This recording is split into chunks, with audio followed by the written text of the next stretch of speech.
Hello and welcome into the Knicks-Verse. My name is George, and if this is your first time here, or you've been here before but have not subscribed yet, please do so, along with hitting that thumbs up button for me, and turn on the notification bell. That way you are alerted when I actually drop a video or go live, whatnot, and drop your comments. Love the comments. They help me a lot. They help me a lot understand what people's point of views, and maybe I've overlooked something. Maybe I got something wrong. I really appreciate the comments. Definitely drop those. Well, Game 2 is in the books of the 2023-24 season. I'm smiling because the Knicks pulled out a nice win. It wasn't easy. It wasn't easy. It came down to the wire, but they pulled it out 126-120 against the Atlanta Hawks in Atlanta on the road. And these guys looked gassed. They looked gassed. I'm a little concerned for the next game, which is tomorrow against the New Orleans Pelicans. I was going to say New Orleans Patriots. That would be criminal to say. The New Orleans Pelicans. And back-to-back. So if they were gassed tonight, I wonder what they're going to have for tomorrow. That's why this was a pivotal win for the Knicks. Get this in the books. The first win of the season. Knicks are now 1-1. The Hawks are 0-2. And even though I did see some moments of good defense here and there, but when you look at the scoreboard, 126 in the Knicks gave up 120 points. That's a lot of scoring. But a lot of it is because of some really good shooting and a lot of great ball movement from the Knicks especially, which I'm excited to talk about. Let's get to it. Alrighty, I also have some highlights for you. In fact, why don't we get to those highlights now? Yeah, okay, here was his final score, 126-120. Let's get to the highlights before we get into the breakdown of the stats and everything. The game started off, it was close. Knicks were up 15-13, and they were able to take control of the game for a good stretch there. But the Hawks kept battling. It kind of felt like the Knicks could actually give this game up. But the first quarter, they won it 35-31. And which is, again, another pretty high-scoring quarter for the Knicks. It was their best scoring quarter for the Knicks. And they finished at the half. They were up, it was 69-61. So we had a nice 8-point lead at the half. But immediately, the Hawks kind of chipped away at it. But then the Knicks were able to battle back, regain the lead, and go into that fourth quarter looking like they could actually pull this game out. But there was a lot of interesting things. One was Randle. So Randle struggled offensively. He made the shift again like the way he had done in the previous game in that second half where he became more facilitator. And he ended up with almost got a triple-double by himself, actually. Almost got a triple-double. What do you mean by himself? He ended up 17 points, 12 rebounds, and 9 assists. But a lot of those points came late in the fourth quarter. So he was struggling, but he was able to connect 3 of 7 from the three-point line, which was fabulous. The Knicks as a whole shot 45.5% from the three-point line. They connected on 20 of 44 attempts. And no one more so was outstanding from the three-point line than Jalen Brunson. He tied his career high. He made 8 three-pointers in a game. He shot 8 of 12, 66.7%. But even inside the arc, his game is starting to click now. He's finally returning to his the Jalen Brunson we got used to from last season. And when I say finally, it seems weird to say that. It's only game 2. It's just so odd for him to miss, those once he gets into the lane. It's like freaky when he misses. So which he struggled in the first game. He was only 6 of 21 overall in the first game, and actually he was 3 of 13 from inside the arc in the first game. But tonight, he was, he did struggle again. He was 3 of 9 from inside the arc. But he ended up 11 of 21. Only got to the free throw line twice. But Randle's clutch free throws in that fourth quarter were the major difference. Awesome. His clutch free throws iced the game, as you can see. It was pretty close at the end. So thank God for Julius Randle coming through with his free throws. What I liked about Julius was, he could tell his game wasn't really there offensively yet. I think he's not quite in the conditioning he's used to, that he needs to be in to be himself. But partly because of the injury and then the surgery. He wasn't able to do the intense off-season workouts that he normally does. That have led to his All-NBA seasons, but this time it was a legit reason, nursing an injury. And maybe he doesn't have quite the confidence yet in it. So that's going to come. It's going to come. People were worried about Brunson in that first game. I was a little bit worried that he might, be tired from all the minutes that he's logged and playing in FIBA and all that. But tonight just came out and exploded, shot 52.4%, 31 points for big Jalen Brunson. 5 assists for him, 3 rebounds, but no steals. No steals for Brunson.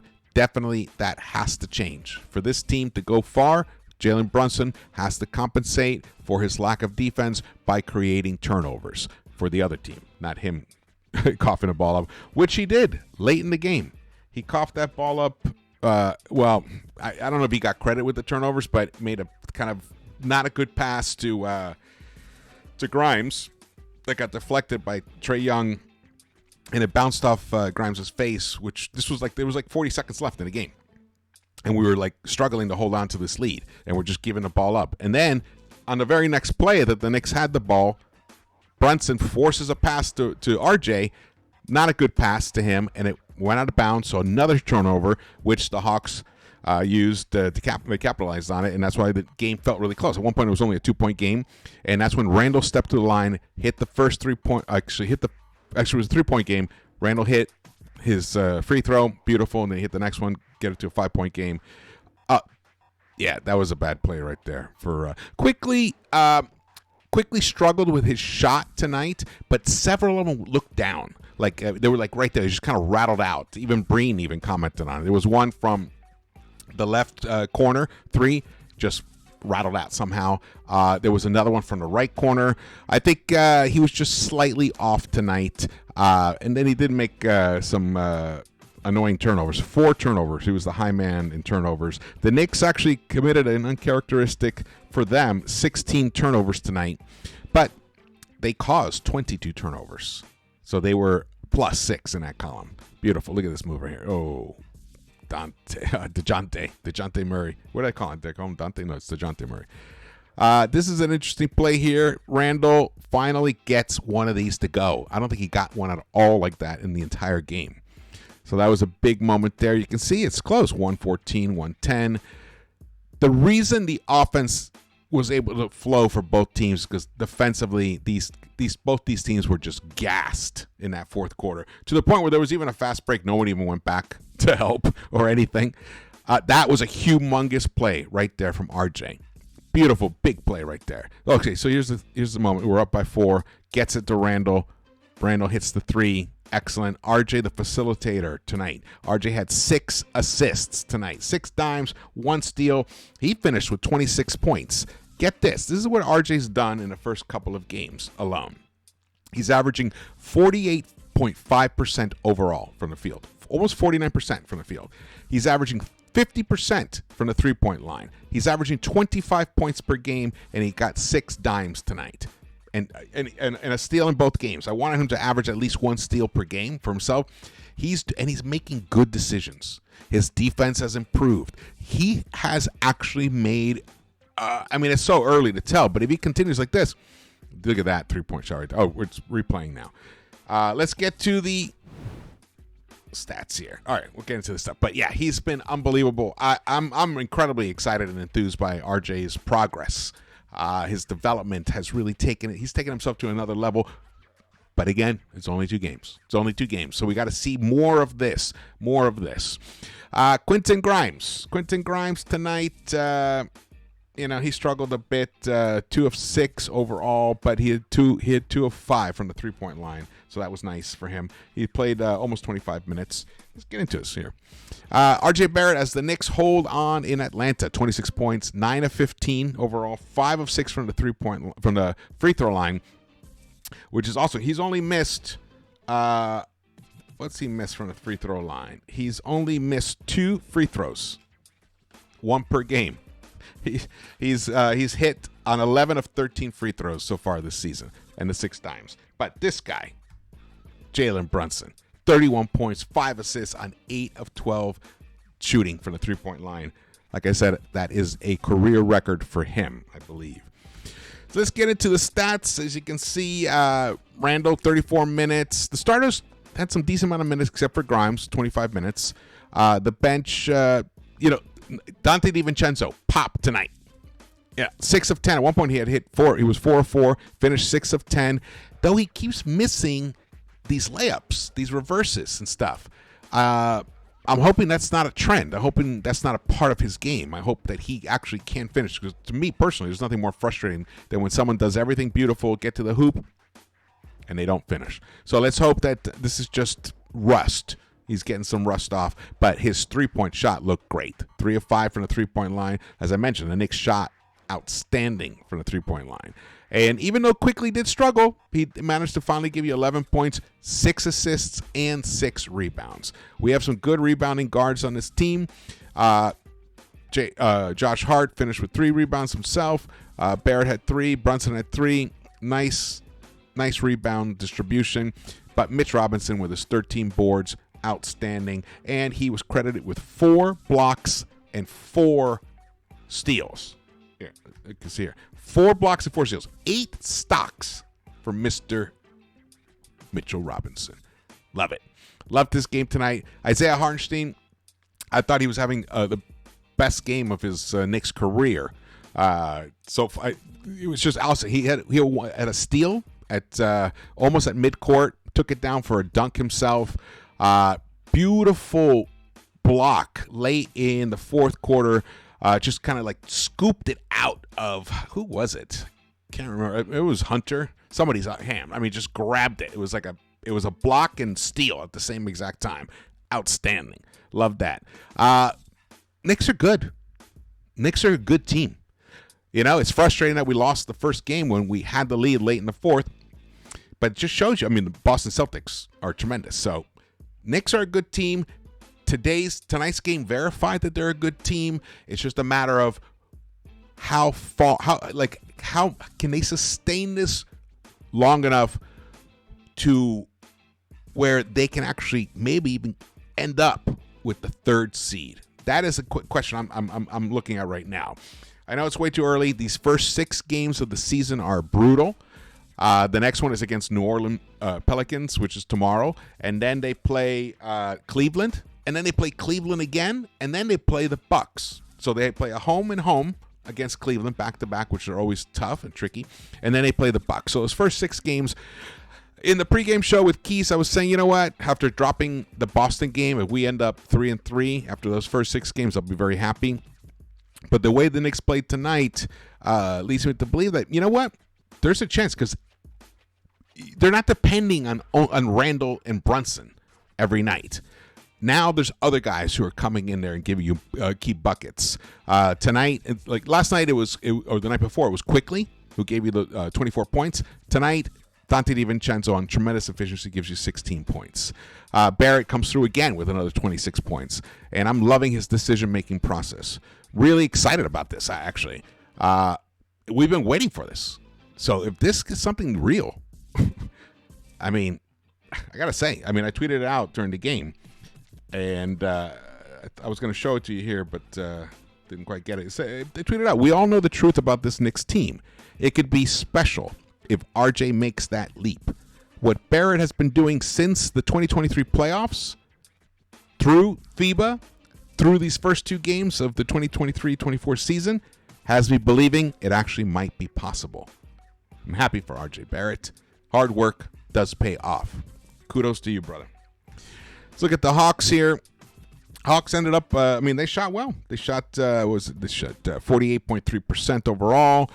They shot 37.5% from the three-point line. They should have had more looks there, but they couldn't quite put it together.